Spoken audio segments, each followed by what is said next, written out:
Workers hoping their first paychecks in more than a month will come quickly. But some are concerned they'll be back in the same position when government funding runs out again in just 3 weeks. ABC's Ariel Reshef has more on what federal workers are saying this morning. We have reached a deal. A collective sigh of relief for more than 800,000 federal workers. We get to go back to it. The end to the longest partial government shutdown in U.S. history.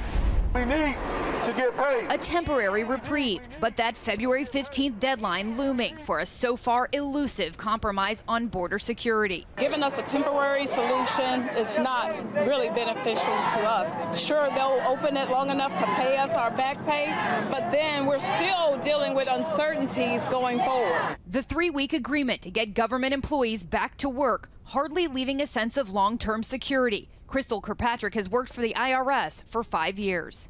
I donate plasma to make up the extra money that I just don't make. I'm not going to quit my second job yet because I don't know if this is a Band-Aid or a solution. Ryan Baugh works for Immigration Services, but as he plans to head back to work, Baugh says he's asking himself, what for? I think all of us are kind of asking ourselves right now, is this a job that we can rely on?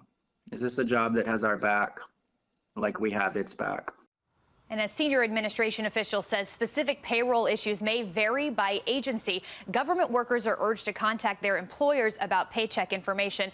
Dan, federal employees should receive back pay, but contractors paid by private companies to work for the government may not. That's really painful, and it's so poignant to hear that one federal employee wondering aloud whether this is a job he can count on. Ariel Reshef, thank you. Let's bring in ABC's Matthew Dowd, who's our chief political analyst. He joins us from Texas this morning. Matthew, do these federal workers have reason to be concerned about another shutdown coming up in just a few weeks? Given how much heat the president took for this one, do you think he'd be willing to pull the trigger again?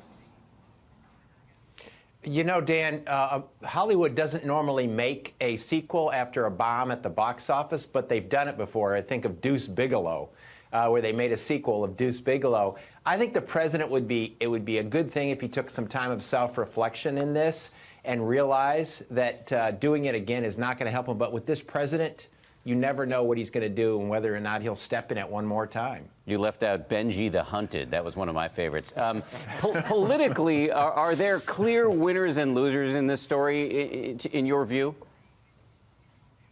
Absolutely. You couldn't be more crystal clear. First, on the loser, the big loser in this is the president. First of all, he shut the government down, putting 800,000 workers without getting paid. His poll numbers dropped. He united the Democrats. And so I think in this, the big loser is the president. The big winner, obviously, the 800,000 workers who are going to get paid now, but also Nancy Pelosi. She's established herself as a dominant force. And I think a big winner in this broadly is the fact that people now look at this and understand government matters. The services that government provides matters. When you don't have them, things in the country begin to go awry. So I think Nancy Pelosi and the institutions of government are the winners in this. Matthew Dowd joining us from Texas. Matthew, thank you very much. And what was that statistic we were talking about? Well, the fact that $6 billion, it was estimated now, has been lost because of the government shutdown, and the president wanted $5.7 billion. We were just wondering whether or not, which side would benefit from that stat line the most, promoting that. Yeah. Probably nobody. Exactly. Yeah. That's where we are right now.